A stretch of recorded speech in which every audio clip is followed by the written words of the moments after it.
وعباد الرحمن الذين يمشون على الأرض هونا وإذا خاطبهم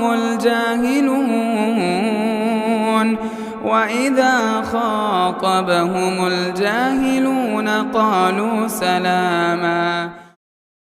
السلام علیکم ورحمۃ اللہ وبرکاتہ. الحمد للہ رب العالمین والصلاة والسلام علی سید الانبیاء والمرسلین اما بعد. اللہم صلی علی محمد وعلی آل محمد کما صلیت علی ابراہیم وعلی آل ابراہیم انک حمید مجید. اللہم بارک علی محمد وعلی آل محمد کما بارکت علی ابراہیم وعلی آل ابراہیم انک حمید مجید. محترم مصلیان کرام اور سامعین کرام، پچھلے درس میں ہم لوگوں نے ان باتوں کو جانے اور سمجھے کہ نبی صلی اللہ علیہ وسلم طائف سے واپس لوٹے اور بہت ہی گرم جوشی کے ساتھ اور بڑی تیزی کے ساتھ اللہ کے نبی صلی اللہ علیہ وسلم دعوت کے کام میں لگ گئے اور دعوت کی شروعات پھر سے مکہ میں نبی صلی اللہ علیہ وسلم نے کر دیے. اور ایک آفر نبی صلی اللہ علیہ وسلم کے پاس، ایک بہترین موقع نبی صلی اللہ علیہ وسلم کو ملا کہ حج کا موسم بھی آیا. اب صلی اللہ علیہ وسلم کئی قبیلے سے ملے اور اب صلی اللہ علیہ وسلم کی دعوت پر بہت سارے قبیلے نے بہت طرح کے جوابات دیے اور قبیلوں کے ساتھ ساتھ نبی صلی اللہ علیہ وسلم تنہا ایک ایک فرد اور ایک ایک پرسن سے نبی صلی اللہ علیہ وسلم ملے اور انہیں دعوت دیے.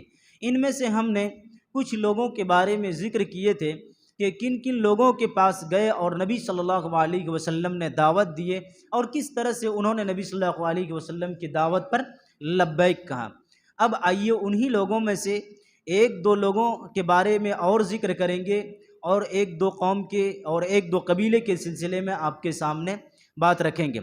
اس میں سب سے پہلے ذکر جو ہے حضرت طفیل رضی اللہ عنہ. حضرت طفیل بن عمرو یہ ایک شاعر تھے اور بہت ہی سوجھ بوجھ والے آدمی تھے اور اپنی قوم قبیلہ دوس کے سردار بھی تھے، یعنی بہت بڑے آدمی تھے.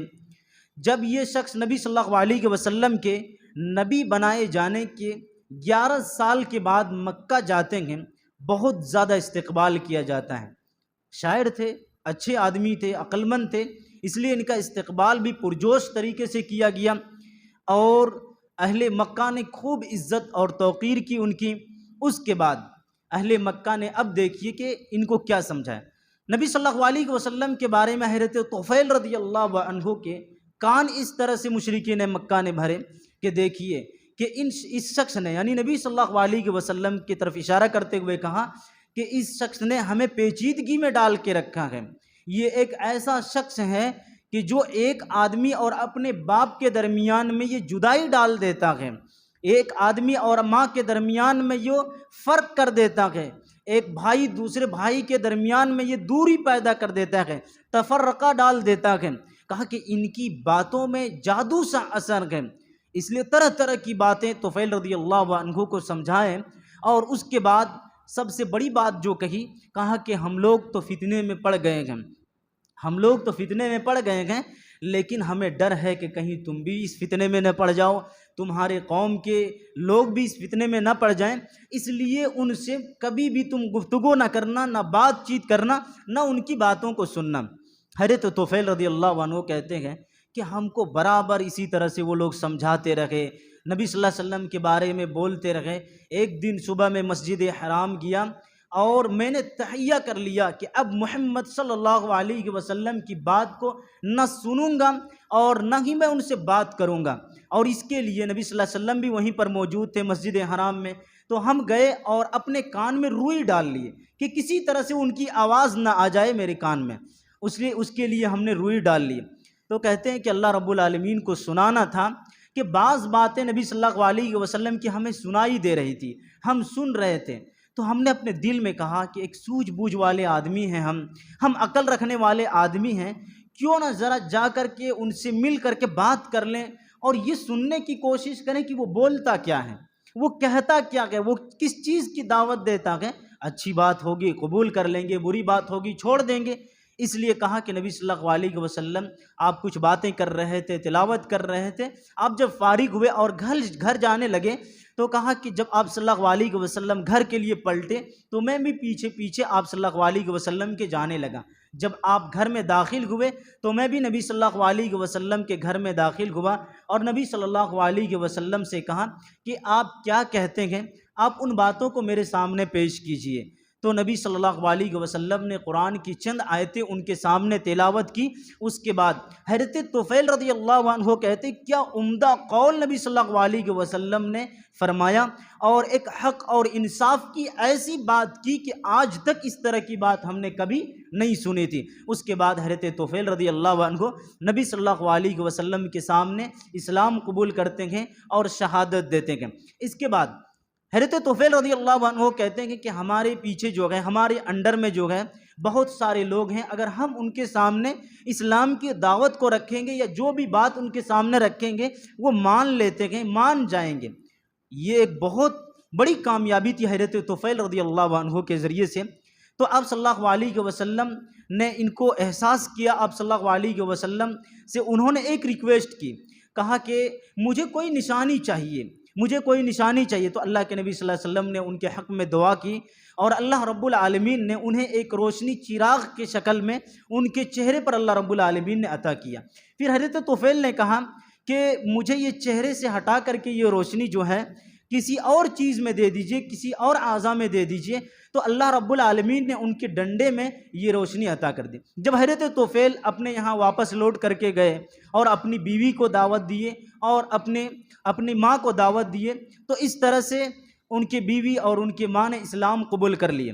اسی طرح سے حضرت طفیل رضی اللہ عنہ اپنے قوم اور اپنے تمام قبیلے کے لوگوں کو دعوت دیے، دیر سے اسلام لائیں، لیکن غزوہ خندق کے بعد اس وقت یہ لوگ ہجرت کرتے وقت حضرت طفیل رضی اللہ عنہ کے ساتھ 70 یا 80 خاندان کے لوگ تھے۔ اللہ اکبر، 70 یا 80 خاندان کے لوگ تھے۔ حضرت طفیل رضی اللہ عنہ کا یہ اسلام میں ایک بہت بڑا کارنامہ ہے، یہ اسلام میں بہت بڑا کارنامہ ہے جو انہوں نے اپنے قوم میں اور اپنے خاندان کے لوگوں میں انجام دیا۔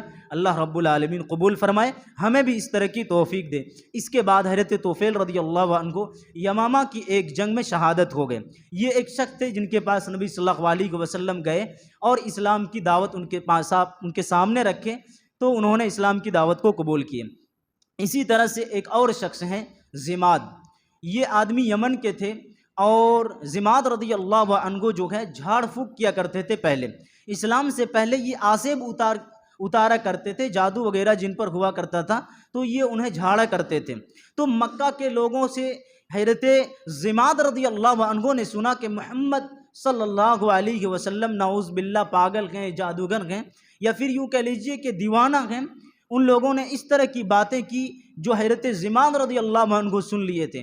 تو کہا کہ انہوں نے دیکھیے اس کو ریئلی لے لیے اور کہا کہ کہیں ایسا نہ ہو، ایسا کیا جائے کہ محمد صلی اللہ علیہ وسلم کے پاس جا کر کے ہم بات رکھیں گے کہ ہم جھاڑ پھونک کرنے والے ہیں اور آپ کے اوپر جو جادو ہے ہم اسے ختم کر دیں، اللہ رب العالمین آپ کو شفا دے دیں۔ اللہ کے نبی صلی اللہ علیہ وسلم کے پاس جا کر کے یہ باتیں کی کہ اگر آپ پر جادو ہے، آسب ہے تو ہم اتار دیں گے، آپ اگر ضرورت محسوس کریں۔ تو یہ ریئلی سمجھ لیے تھے کہ نبی صلی اللہ علیہ وسلم کو جو ہے آپ کے اوپر جادو ہے یا پاگل ہیں۔ بہرحال اللہ کے نبی صلی اللہ علیہ وسلم کے سامنے جب انہوں نے اپنے کام کو رکھا تو نبی صلی اللہ علیہ وسلم نے یہ اللہ رب العالمین کے حمد و ثنا کیے، الحمدللہ رب العالمین۔ اور اس طرح سے اللہ کے نبی صلی اللہ علیہ وسلم جو خطبہ حاجہ میں پڑھتے ہیں پورے نبی صلی اللہ علیہ وسلم نے پڑھے۔ تو حضرت زماد رضی اللہ عنہ نے کہا کہ دوبارہ ہم کو پڑھ کر کے سنائیے۔ پھر آپ صلی اللہ علیہ وسلم پڑھ کر کے سنائے۔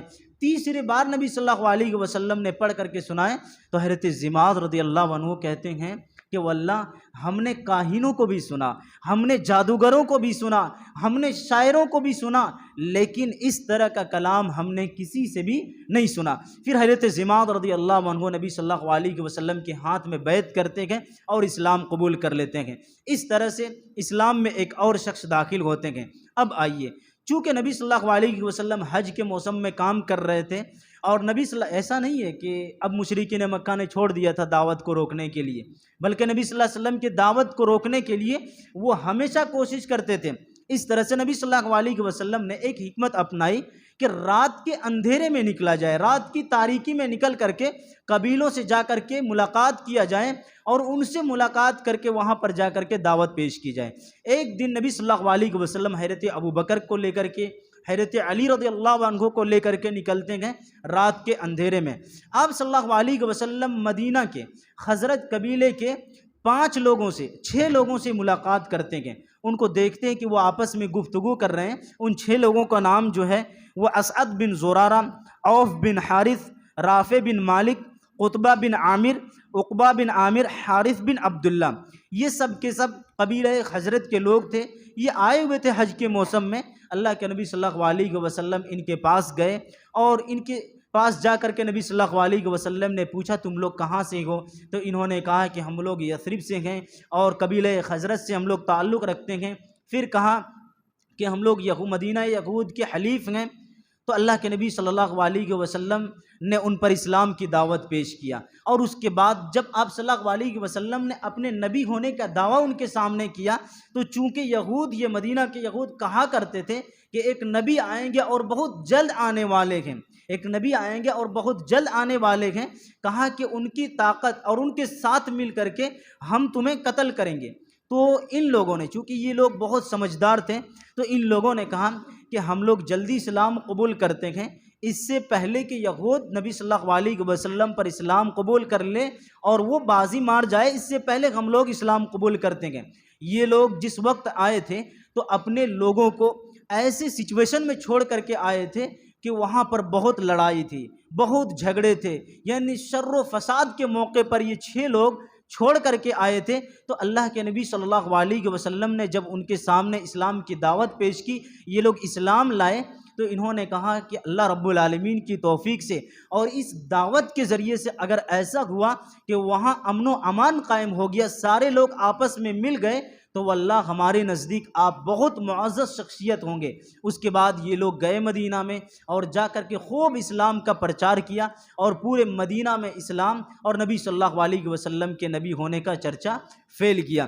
اس کے بعد نبی صلی اللہ علیہ وسلم اسی 11 نبوی کو شوال کے مہینے میں حضرت عائشہ رضی اللہ عنہا سے نکاح کرتے ہیں۔ آپ صلی اللہ علیہ وسلم کی یہ جو بیوی ہیں، جس وقت آپ صلی اللہ علیہ وسلم نے نکاح کیے تھے ان کی عمر 6 سال کی تھی، اور جب رخصتی ہوئی تھی ان کی عمر اس وقت 9 سال کی تھی۔ اللہ رب العالمین سے دعا کرتے ہیں کہ اللہ رب العزت ہم تمام لوگوں کو اسلام پر قائم رکھے اور اسلام کی خدمت کرنے کی توفیق نصیب فرمائے، آمین۔